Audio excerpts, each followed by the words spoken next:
what's up, you guys? My name is Laura, and today I'm going to rewrite some books. Kind of.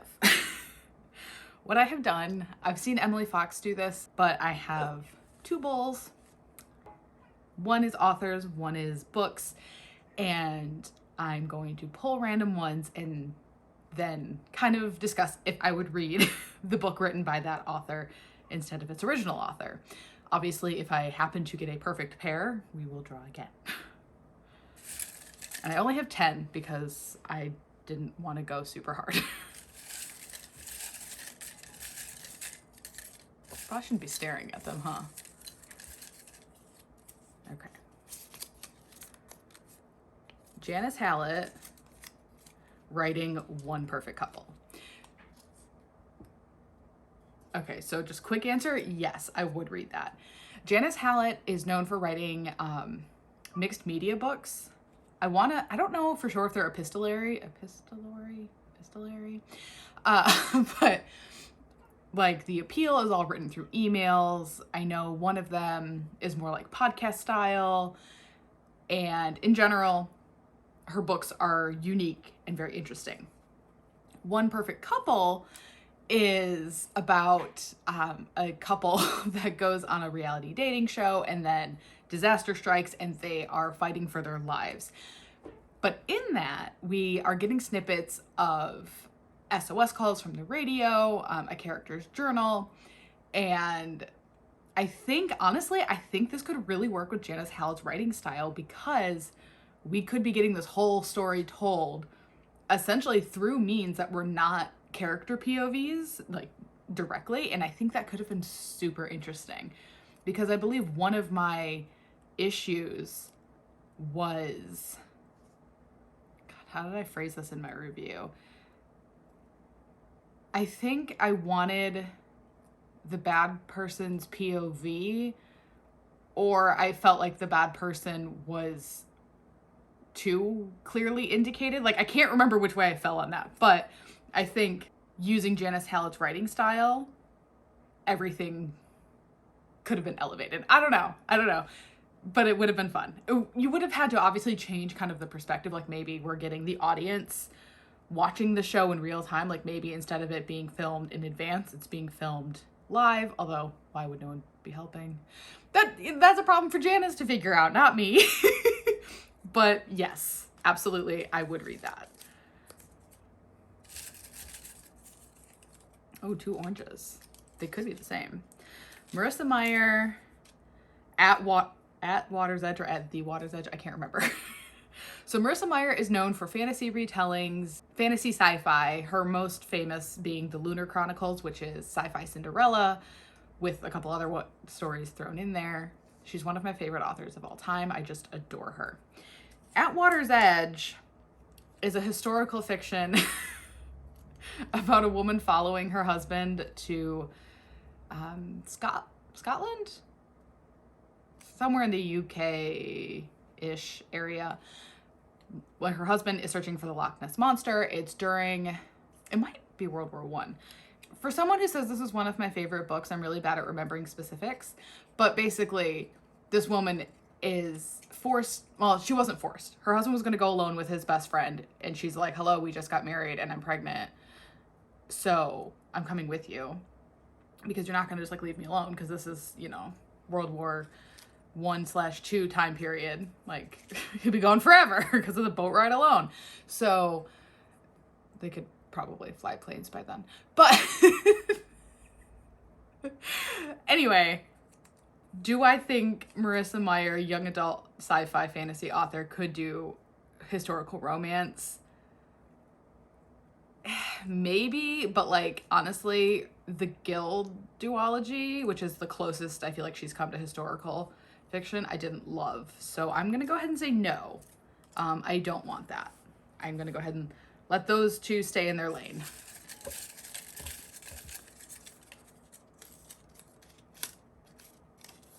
Emily Henry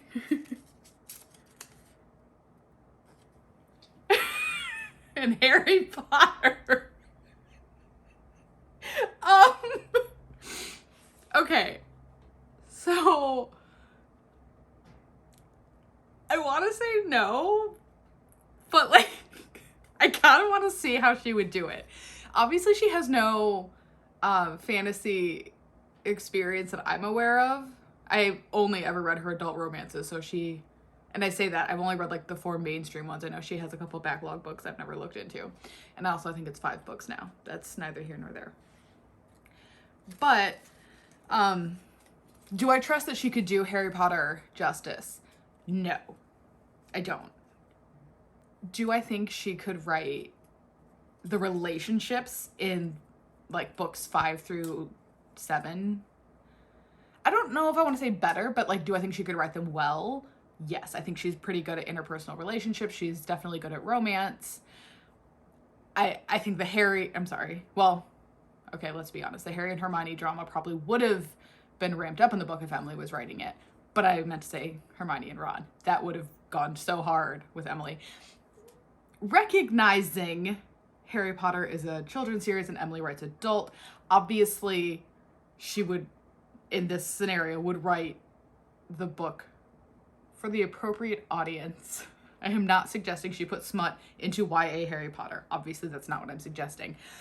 So, can I have a maybe category? Because, like, honestly, there are aspects of this that I would like to see.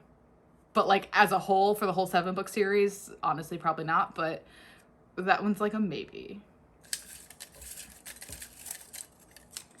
Oh, goodness. Mona Awad writing funny story.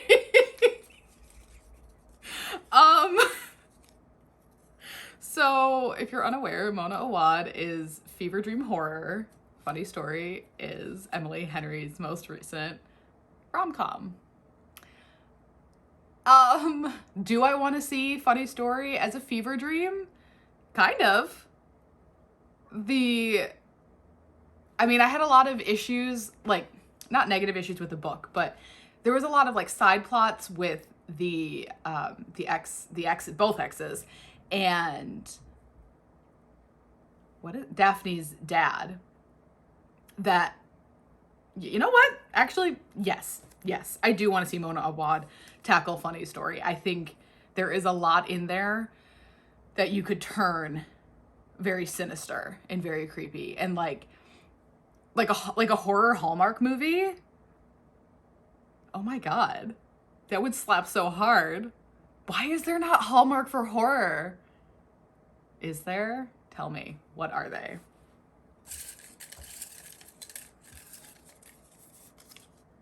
Libba Bray, faves, and The Appeal. Ooh. Okay, so Libba Bray does historical fantasy romance-ish. And The Appeal is a mystery, maybe. Do I even really want to call it a thriller? I think it's mostly just a mystery told in emails. Obviously, Libba Bray would not do the emails because that is very much an author thing. Would she tackle a traditional, just like mystery, possibly thriller? She could do it. I don't think it's her forte. And it's a modern, I think that's important here. The Appeal is modern. And of all the Libba Bray books that I read, which is all of them, modern is not her strongest forte. She really excels at the historical. So, like, here's the thing. Would I read it? Yes, because Libba Bray might actually be my favorite author of all time. Would it be good? It's debatable. I love you, Libba, but like, endings are not your strongest. And mysteries really depend on the finale.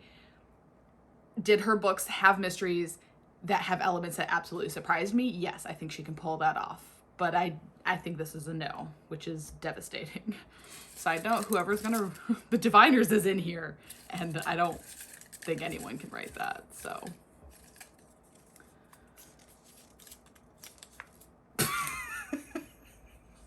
The Diviners, as written by J.K. Rowling. No. Just honestly, a knee-jerk reaction is no.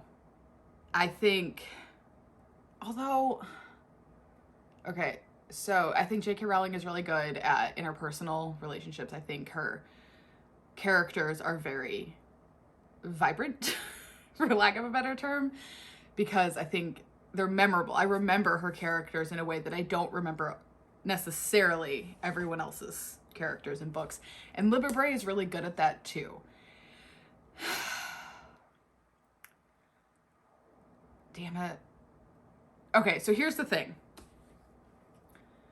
I think J.K. Rowling could tell the story of the Diviners, which, if I didn't tell you, is my favorite book series of all time. And it follows a group of they're 18 to young 20s, kids in New York City fighting ghosts. And I'm making it sound really bland. It is so good. It's so emotional. It's funny. It's heartfelt. It made me cry. It's got some horror elements to it. Just everything about it is so good. It's so fun. And the thing is, I do think J.K. Rowling could do it, but she wouldn't do it justice. It would not be good. I guess I forgot to say if my qualification is would I read it or would it be good? Because I do think I would read it, but I don't know if I would like it. I guess it's going to fall under my maybe pile. I'm torn. I'm very torn. But honestly, I don't even know what author I would have picked to pick up the Diviners, because the short answer is none of them. What am I doing? Okay.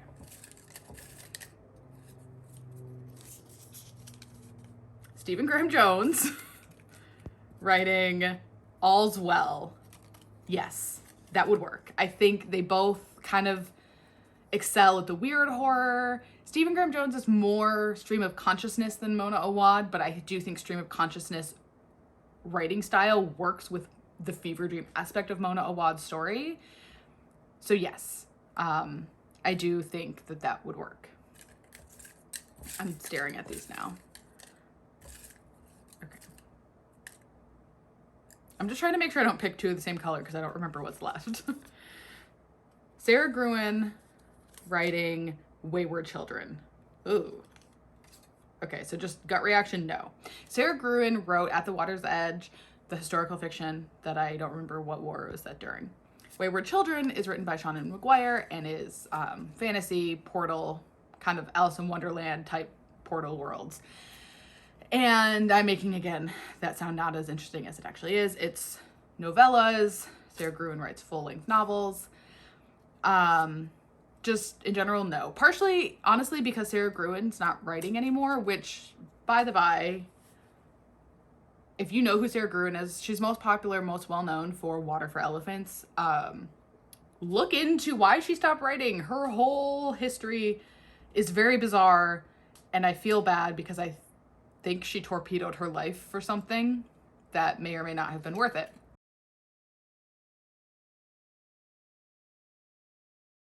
It's very sad, very weird. And anyway, could she write The Wayward Children? Maybe. I don't think it would work.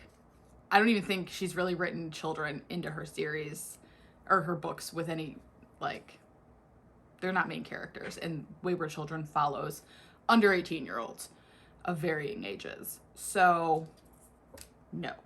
Thank you.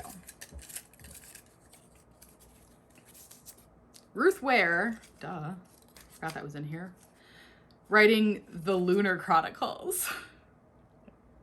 Ruth Ware, mystery thriller extraordinaire, Lunar Chronicles, sci-fi fantasy following cyborg Cinderella. So, I would be curious. There are mysteries in the Lunar Chronicles that I think were forecasted too heavily, and I think Ruth Ware could help tighten up the mystery aspects of it. I think she could kind of do a little bit more with the villain work. And granted, if you've read the novella Fairest, Levana's insane. She has a pretty dark story, but because it's YA, it doesn't quite go there. So I think Ruth Ware kind of offering an adult mystery thriller perspective on some of the darker elements could be really, really interesting. But I don't trust that Ruth Ware could handle the fantasy sci-fi aspect of it. So for that reason, I'm saying no. But in my heart, it's a maybe.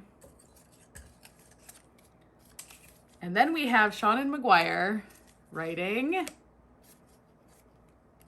I was a teenage slasher. Yes, I absolutely think she could. If you were unaware, Seanan McGuire does write horror novels under the name Mira Grant, and Into the Drowning Deep haunts me to this day, and I read it like 2 years ago. It was so visceral, so just disturbing and scary and claustrophobic. And while I Was a Teenage Slasher is a little bit more kind of slasher campy, Seanan McGuire could absolutely handle it. It would obviously have a very different tone than Stephen Graham Jones's writing style, which is obviously the whole point of this exercise. But I absolutely think she could take that story and knock it out. I would be so interested to see that. Okay, so that's all of them. And I got 4 wins, 2 maybes. And now I've set myself up for disappointment that I will never actually get to see these kind of come to fruition. But if you've read anything that kind of has those elements of the winning categories, like if any of these where you're like, oh, I've read a book that's actually exactly kind of like this, let me know. I'm super curious. This was fun. All right. I'll see you guys in another video in the future. Bye.